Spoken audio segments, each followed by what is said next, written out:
O que eu estou fazendo? Eu pego a responsabilidade que é minha, tiro de mim e jogo no diabo. Foi o inimigo, foi o diabo, foi o vermelhinho. Igreja, quantas pessoas fazem isso? Quantas igrejas ensinam isso? Quantos pastores ensinam isso? Quantos líderes ensinam isso? Tem gente que é viciada em atribuir as coisas ao diabo. Igreja, ele existe, ele é sujo, ele é mentiroso, ele é ardiloso, ele é tudo isso.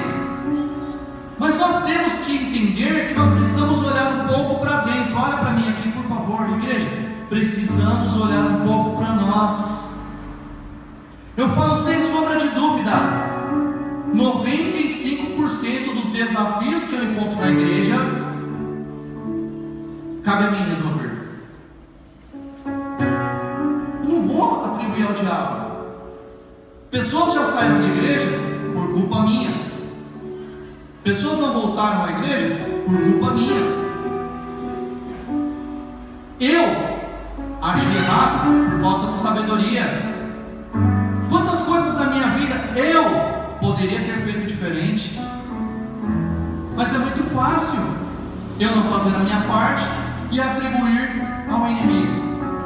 A Bíblia fala sobre domínio próprio, sim ou não? Tem texto. Uma hora eu vou preparar uma mensagem muito boa sobre isso.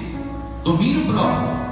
Eu, Leandro, você, o que nós precisamos fazer? Não será fácil, mas eu preciso e você precisa vencer os pensamentos. Presta bem atenção nisso. Vencer os maus pensamentos. Igreja, nesses dias, o que tem vindo de pensamento ruim sobre as nossas cabeças? Pastor, como eu faço? Me ajuda a vencer os maus pensamentos. Porque acontece. Imagina o elefante vermelho. Imaginou? Teve como evitar? Sim ou não? Eu falei para você, imagina o elefante vermelho. Você imaginou